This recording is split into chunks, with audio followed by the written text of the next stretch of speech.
Strong rooms దగ్గర మూడంచెల భద్రత, కేంద్ర బలగాలతో భారీ బందోబస్తు.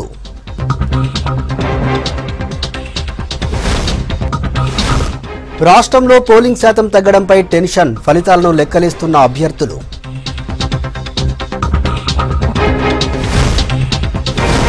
రాష్ట్రంలో మండిపోతున్న ఎండలు, చాలా చోట్ల 40 డిగ్రీలకు పైగా నమోదు.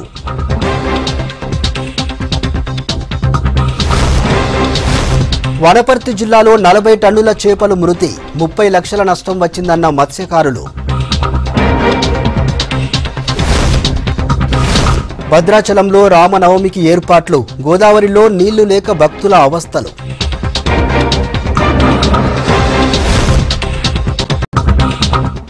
ఇక లోక్సభ ఎన్నికలు ముగియడంతో ఈవీఎంల భద్రతపై దృష్టి పెట్టారు ఎన్నికల అధికారులు.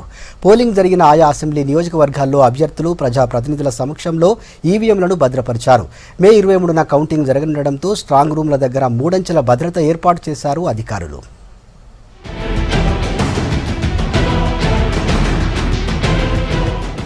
వరంగల్ లోక్సభ స్థానానికి సంబంధించిన ఈవీఎంలు ఎనుమాముల మార్కెట్ కు చేరుకున్నాయి.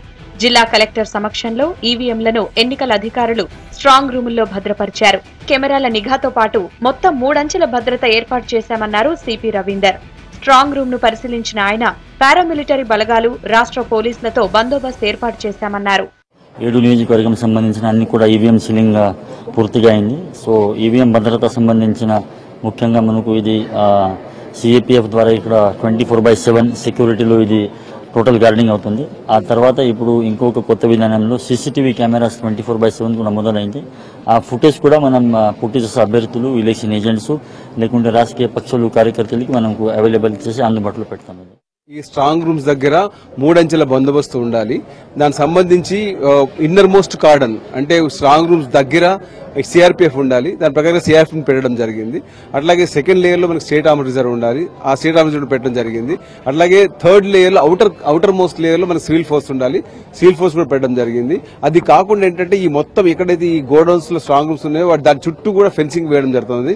మొత్తం మెష్ ఫెన్సింగ్ వేయడం జరుగుతూ ఉంది. కాబట్టి ఎవరు కూడా రావడానికి అవకాశం లేకుండా మొత్తం బందోబస్తు జరుగుతుంది. నిజామాబాద్ పార్లమెంట్ స్థానానికి చెందిన ఈవీఎంలను స్ట్రాంగ్ రూమ్లకు తరలించారు. నిజామాబాద్ పరిధిలోని అసెంబ్లీ నియోజకవర్గాల్లో స్ట్రాంగ్ రూమ్లను ఏర్పాటు చేశారు అధికారులు. అభ్యర్థులు, ప్రజాప్రతినిధుల సమక్షంలో ఈవీఎంలను collector Rammohan Rao, CP Karthikeya strong రూముల్లో భద్రపరిచి సీజ్ చేశారు. అటు ఉపయోగించని ఈవీఎంలను ప్రత్యేక రూముల్లో ఉంచి సీజ్ చేశారు.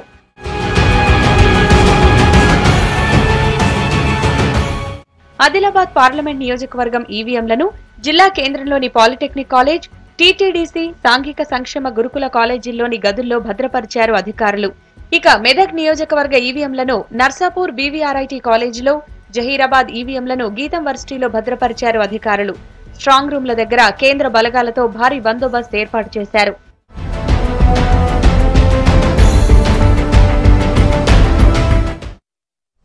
రాష్ట్రంలో పార్లమెంట్ ఎన్నికలు ప్రశాంతంగా ముగిశాయి. ఓటింగ్ శాతం తగ్గడంతో ఓరుగల్లు అభ్యర్థుల్లో టెన్షన్ మొదలైంది. ఫలితాలపై ఎవరికి వారు లెక్కలు వేసుకుంటున్నారు. దీంతో జిల్లా అంతా పోలింగ్ పర్సెంటేజ్ ఆసక్తి రేకెత్తిస్తోంది.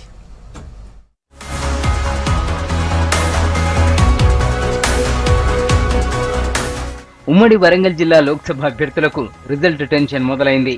అసెంబ్లీ ఎన్నికల కంటే తక్కువ పోలింగ్ నమోదు కావడం, కౌంటింగ్ కు నెల రోజుల టైం ఉండడంతో ఆందోళనలో పడ్డారు. ఉమ్మడి జిల్లాలో వరంగల్, మహబూబాబాద్ లోక్సభ నియోజకవర్గాలు ఉండగా వరంగల్ స్థానంలో 63.08%, మహబూబాబాద్ లో 69.12% పోలింగ్ జరిగింది. అసెంబ్లీ ఎన్నికల్లో 90% పోలింగ్ జరగగా లోక్సభకు 69% మాత్రమే నమోదైంది.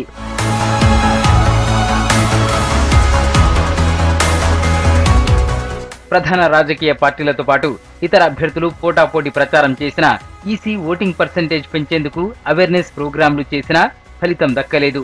వేసవి ఎఫెక్ట్ అనుకున్నా సాయంత్రం కూడా జిల్లాల్లో అదే పరిస్థితి కనిపించింది. దీంతో ఓటింగ్ శాతంపై అధికారుల అంచనా తప్పింది.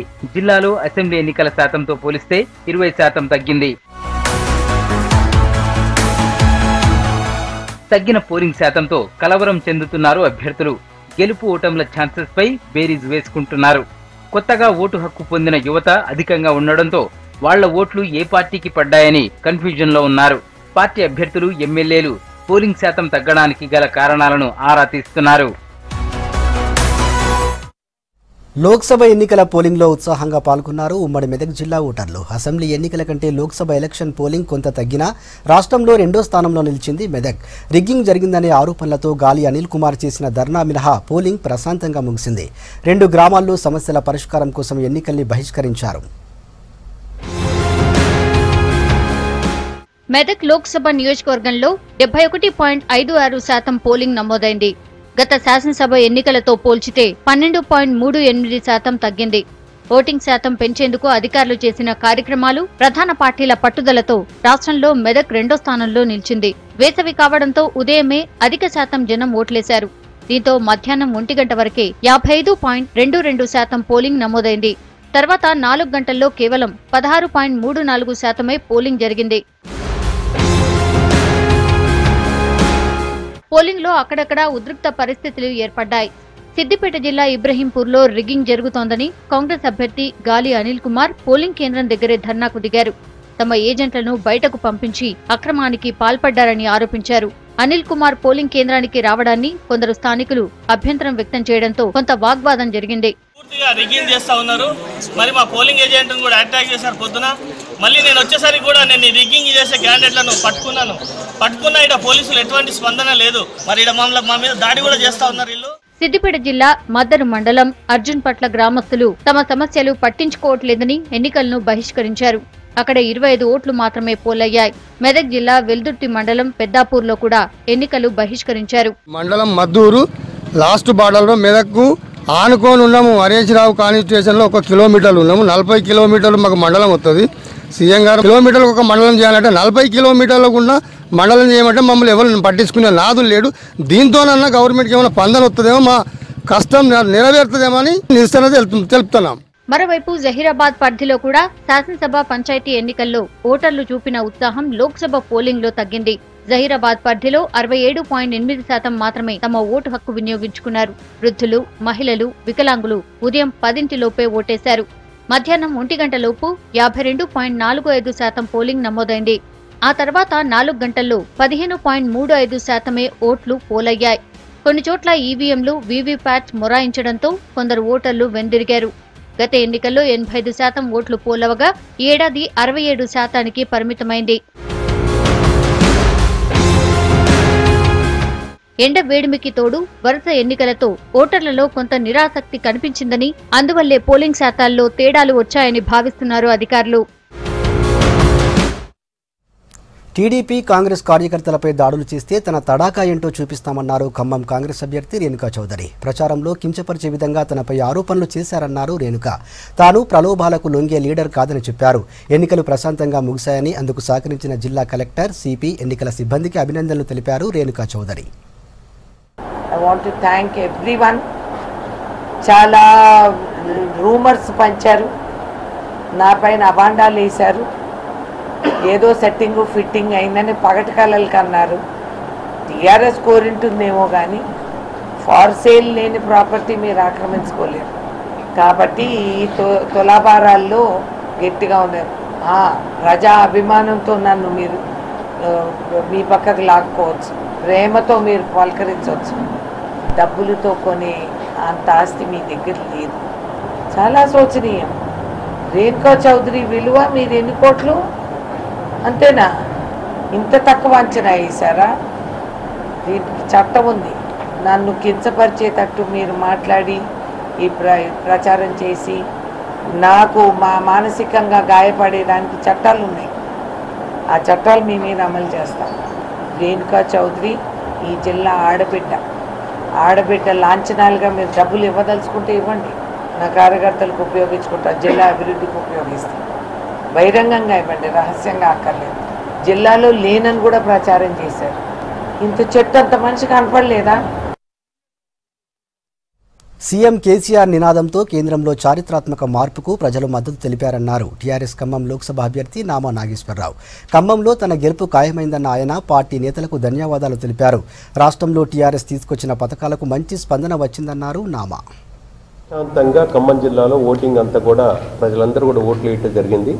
ఆ ఓట్లు వేయటానికి గాను ముఖ్యంగా చూసినట్టయితే సిబ్బంది, ఎవరైతే అధికారులు, అదేవిధంగా సిబ్బంది, పోలీస్ శాఖ వీళ్ళందరూ కూడా చాలా చక్కగా ఖమ్మం పార్లమెంట్ నియోజకవర్గంలో నిన్న అందరూ కూడా బాగా చేశారు.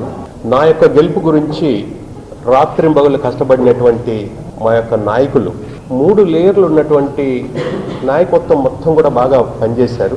దేశవ్యాప్తంగా కనుక చూసినట్టయితే ముఖ్యంగా కనుక చూస్తే దేశవ్యాప్తంగా ప్రాంతీయ పార్టీలకి పట్టం కడుతున్న టైంలో ఇక్కడ నుంచి కీలకంగా తెలంగాణ రాష్ట్రం ఏర్పడిన తర్వాత మొత్తం 1 సైడెడ్గా మరి గెలుచుకునే అవకాశాలు ఉన్నాయి. కాబట్టి ఈ యొక్క దేశంలో కూడా మార్పు రావాల్సిన అవసరం ఉన్నది. ఏ విధంగా అయితే రాష్ట్రంలో మార్పు వచ్చిందో దేశంలో కూడా మార్పు రావాల్సిన అవసరం ఉన్నది. రైతుల విషయంలో అయితే, బడుగు బలహీన వర్గాల విషయంలో అయితే, మైనార్టీల విషయంలో అయితే, అదేవిధంగా మరి యువత, మహిళలు, ఈ విధంగా అన్ని సెక్షన్లో కూడా ఏవైతే 5 సంవత్సరాలలో తెలంగాణలో వచ్చిన మార్పు దేశంలో కూడా రావాల్సి ఉంది. అందుకనే ఈసారి ఈ యొక్క 17th లోక్సభలో తప్పకుండా కూడా పెను మార్పులు దేశంలో జరగబోతున్నాయి. అందులో ప్రాంతీయ పార్టీలదే ప్రముఖ పాత్ర ఉంటుంది. అందులో మా నాయకుడు కేసీఆర్ గారి పాత్ర ఖచ్చితంగా కూడా ఒక మంచి రోల్. లోక్సభ ఎన్నికల్లో టీఆర్ఎస్కు పరాభవం తప్పదన్నారు పీసీసీ ఉపాధ్యక్షుడు మల్లు రవి. కేసీఆర్ పాలనపై ప్రజలు విసిగిపోయారన్నారు. కాంగ్రెస్ను గెలిపించాలని, రాహుల్ గాంధీని ప్రధానిని చేయాలని తెలంగాణ ప్రజలు కోరుకుంటున్నారన్నారు. కనీస ఆదాయ పథకం బాగా ప్రభావం చూపిందన్నారు. రైతులకు 2 లక్షల రుణమాఫీ, మహిళలకు 33% రిజర్వేషన్లు కాంగ్రెస్కు అనుకూలంగా ఉన్నాయన్నారు మల్లు రవి. తెలంగాణ రాష్ట్రంలో నిన్న జరిగినటువంటి పార్లమెంట్ ఎన్నికల ఫలితాలు అనూహ్యంగా కాంగ్రెస్ పార్టీకి అనుకూలంగా వస్తాయి. టిఆర్ఎస్ పార్టీ చీఫ్ మినిస్టర్ గారికి వ్యతిరేకంగా వస్తాయి. ఇంకొకటి ప్రజల్లో ఏమొచ్చిందంటే ఇవాళ మనం వేసే ఓటు వల్ల తెలంగాణ రాష్ట్రంలో ముఖ్యమంత్రి మార్పు ఏమీ జరగదు. రాహుల్ గాంధీ గారు మేనిఫెస్టోలో, కాంగ్రెస్ పార్టీ మేనిఫెస్టోలో రాహుల్ గాంధీ గారు రేపు ప్రధానమంత్రిగా అయితే దేశంలో ఉన్న 25 కోట్ల మంది పేద ప్రజలకి నెలకి 6,000 రూపాయల చొప్పున సంవత్సరానికి 72,000 రూపాయలు వారి బ్యాంకు ఖాతాలో వేస్తారనేటటువంటి స్కీమును తీసుకొచ్చాడనే విషయం గ్రామాల్లో ఉన్న పేద ప్రజలకు అందరికీ తెలిసిపోయింది. నీటి ఎద్దడితో వనపర్తి జిల్లాలోని వీపనగండ్లలో భారీగా చేపలు చనిపోయాయి. దాదాపు 40 టన్నుల చేపలు చనిపోవడంతో మత్స్యకారులు ఆవేదన వ్యక్తం చేస్తున్నారు. చేప పిల్లల పంపిణీలో భాగంగా ప్రభుత్వం పంపిణీ చేసిన చేపల్ని ఎంతో జాగ్రత్తగా పెంచుకున్నామంటున్న మత్స్యకారులు 30 లక్షల నష్టం కలిగిందంటున్నారు. రైతులు పంట పొలాలకు నీటిని వాడుకోవడంతో ఎండ తాకిడికి చేపలు చనిపోయాయంటున్నారు. తమను ప్రభుత్వం ఆదుకోవాలని కోరుతున్నారు.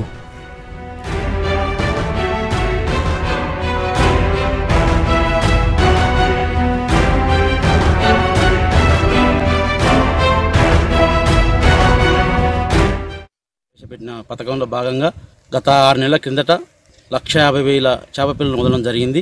దాంట్లో భాగంగా ఈ ఎస్ వెంకటయ్య అనే మత్స్య కార్మికుడు దానికి దానా ఇలా బయట నుంచి కొనుక్కొచ్చి దానికి దానా వేసి ఈ చేపలను పెంచడం జరిగింది.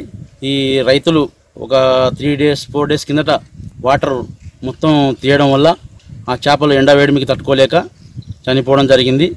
ఈ ఎస్ వెంకటయ్య అనే మత్స్య కార్మికుని ప్రభుత్వం ఆదుకోవాలని చెప్పి నేను కోరుకుంటున్నాను. 6 నెలలు అయింది. 6 నెలల లోపటనే నేను చేతి పెట్టుబడి పెట్టి చేప పిల్లలను సాకడం అయింది. అంత లోపటనే రైతులు దౌర్జన్యంగా చేసి ఉన్న వాటర్ని ఎలగొట్టుకొని బావులు నింపుకొని ఈ చెరువును ఎండగొట్టడం అయింది. తెలంగాణ ప్రభుత్వం ఎంతో సహాయపడుతుంది అనే టైంలో ఈ రైతులు చేసిన దగాకు మేము మత్స్యకారులం లాస్ అయినాం. ప్రభుత్వం ఆదుకోవాలని. తెలంగాణ రాష్ట్ర వ్యాప్తంగా 40 డిగ్రీలకు పైగా ఉష్ణోగ్రతలు నమోదవుతున్నాయి. ప్రస్తుతం నమోదవుతున్న ఉష్ణోగ్రతలే మరో 4 రోజులు కొనసాగుతాయంటున్నారు వాతావరణ శాఖ అధికారులు. వచ్చే 2 రోజులు ఉరుములతో కూడిన గాలివానలు తెలంగాణలో అక్కడక్కడా కురిసే అవకాశం ఉందని చెబుతున్నారు వాతావరణ శాఖ డైరెక్టర్ వైకే రెడ్డి. ఈ సీజన్లో హైయెస్ట్గా మనకి ఈ మంచిర్యాల్, నిర్మల్, జగిత్యాల్, కుమ్రంభీం జిల్లాలో 44 పైన ఉష్ణోగ్రతలు నమోదైనాయి. మన ఇవి తెలంగాణ టీఎస్డిపిఎస్ ఆటోమేటిక్ వెదర్ స్టేషన్స్లో ఇవి రికార్డ్ అవడం జరిగింది. మన ఐఎండి అబ్జర్వేటరీలో మాత్రం మనకి ఆదిలాబాద్లో 43 డిగ్రీలు అత్యధికంగా, నల్గొండ, నిజామాబాద్, రామగుండంలో కూడా 43 డిగ్రీల పైన ఉష్ణోగ్రతలు నమోదయ్యాయి అనమాట. తెలంగాణ మొత్తంలో మన ఐఎండిలో ఉన్న అన్ని అబ్జర్వేటరీస్లో కూడా 40 పైనే ఉష్ణోగ్రతలు నిన్న నమోదైంది. మనకు హైదరాబాద్ చూసినట్లయితే నిన్న 40.2 డిగ్రీలు ఉష్ణోగ్రత నమోదైంది. కానీ ఆల్రెడీ మనకి మార్చి 31 రోజు 40.9 డిగ్రీల ఉష్ణోగ్రత మనకి హైదరాబాద్లో రికార్డ్ అవ్వడం జరిగింది హాటెస్ట్ ఈ సీజన్లో. అదే మనకి ఈ టెంపరేచర్ ఏదైతే మనకి ఇప్పుడు ఎక్కువగా రికార్డ్ అవుతుందో వచ్చే 4 రోజుల వరకు ఇది కంటిన్యూ అయ్యే అవకాశం ఉంది. ఆ తర్వాత కొంచెం తగ్గుముఖం పడే అవకాశం కూడా ప్రస్తుతానికి కనపడుతుంది.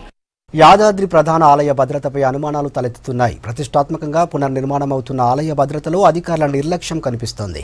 ప్రధాన ఆలయం గర్భాలయంలో ఉన్న స్వయంభూ నరసింహుని వీడియోలు సోషల్ మీడియాలో ప్రత్యక్షమయ్యాయి. దీంతో ఆలయ భద్రతపై భక్తులు ఆందోళన వ్యక్తం చేస్తున్నారు.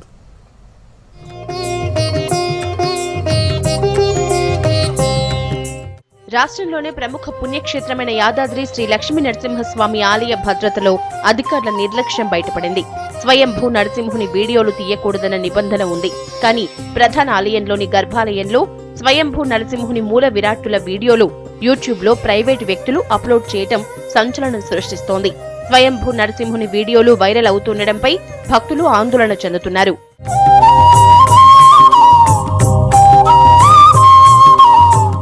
పునర్నిర్మాణం అవుతున్న ప్రధాన ఆలయం దగ్గరకు చూడ్డానికి వెళ్లాలంటే ఆలయ అధికారుల అనుమతి కావాలని ప్రశ్నిస్తూ ఉంటారు ఆలయ భద్రతా సిబ్బంది. అలాంటిది బయటి వ్యక్తులు వచ్చి స్వయంభూ నరసింహుని వీడియోలు తీసినా కూడా పట్టించుకోలేదు.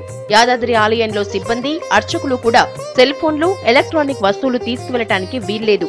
మరి బయటి వ్యక్తులు ఆలయంలో వీడియోలు, ఫోటోలు ఎలా తీశారన్నది ప్రశ్నార్థకంగా మారింది.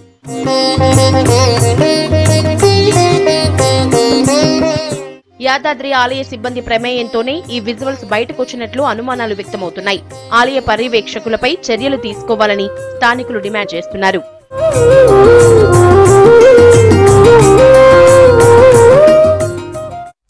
ఇప్పుడు స్టేట్ రౌండప్ చూద్దాం.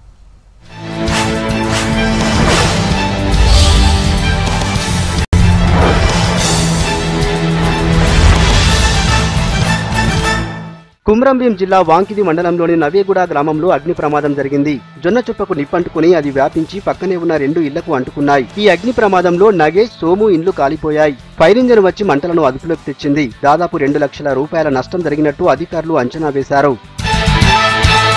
కుమ్రంభీం జిల్లా కాగజ్నగర్ మున్సిపాలిటీలో ఎర్లీ బర్డ్ స్కీమ్ మొదలైంది. 2019-20 ఆర్థిక సంవత్సరానికి ముందుగానే ఇంటి పన్ను చెల్లిస్తే 5% డిస్కౌంట్ ఇస్తున్నారు అధికారులు. ఇలా ముందుగానే ట్యాక్సులు చెల్లించి నగర అభివృద్ధికి సహకరించాలని కాగజ్నగర్ మున్సిపల్ కమిషనర్ భట్టు తిరుపతి కోరారు. భద్రాద్రి కొత్తగూడెం జిల్లా కేంద్రంలో బీఆర్ అంబేద్కర్ జయంతి ఉత్సవాల సందర్భంగా టీఎస్ఎన్పీడీసీఎల్ ఆధ్వర్యంలో మెగా రక్తదాన శిబిరం నిర్వహించారు. ఇందులో విద్యుత్ శాఖ ఉద్యోగులు పెద్ద సంఖ్యలో పాల్గొన్నారు. రక్తదానంతో మరొకరికి ప్రాణదానం చేయడం గొప్ప విషయమని అన్నారు ఎస్సీ సురేందర్, డిఈ విజయ్. ఉద్యోగులను అభినందించారు. సంగారెడ్డి జిల్లా ఆందోళ్ గ్రామ శివార్లలో జరిగిన రోడ్డు ప్రమాదంలో 2 యువకులు చనిపోయారు. నాందేడ్ అకోలా 161వ జాతీయ రహదారిపై గురుకుల పాఠశాల దగ్గర ఈ యాక్సిడెంట్ జరిగింది. కారు, ఆర్టీసీ బస్సు ఢీకొనడంతో కారులో ప్రయాణిస్తున్న 2 యువకులు కృష్ణగౌడ్, దత్తుగౌడ్ చనిపోయారు. ఆదిలాబాద్ పట్టణంలోని శ్రీ నవదుర్గమాత ఆలయంలో శతచండీ యాగంలో పాల్గొన్నారు మాజీ మంత్రి జోగురామన్న దంపతులు. పూర్ణాహుతిలో పాల్గొని ప్రత్యేక పూజలు చేశారు. ప్రజలంతా సుఖశాంతులతో సంతోషంగా ఉండాలన్న ఉద్దేశంతో ఈ చండీ యాగం నిర్వహిస్తున్నట్టు ఆలయ ట్రస్టీ సభ్యులు తెలిపారు. కుమ్రంభీం జిల్లా కాగజ్నగర్ పట్టణంలో మధ్యాహ్నం 3 నుంచి వర్షం కురుస్తోంది. మధ్యాహ్నం దాకా ఎండలు దంచుకొట్టాయి. ఆ తర్వాత మెల్లమెల్లగా వాతావరణం మారిపోయింది. చల్లబడి వర్షం కురవడంతో జనం రిలీఫ్ గా ఫీల్ అయ్యారు. ఖమ్మం జిల్లా మదిర శివారు విజయవాడ రోడ్డులో జరిగిన యాక్సిడెంట్లో బైక్ పై వెళ్తున్న దంపతులు చనిపోయారు. టాటా ఏస్ వెహికల్ వేగంగా బైక్ను ఢీకొనడంతో ఈ ప్రమాదం జరిగింది. మదిర మండలం తొర్లపాడుకు చెందిన కాసిపోయిన రామయ్య, వెంకట్రావమ్మ దంపతులు ఈ ప్రమాదంలో చనిపోయారు.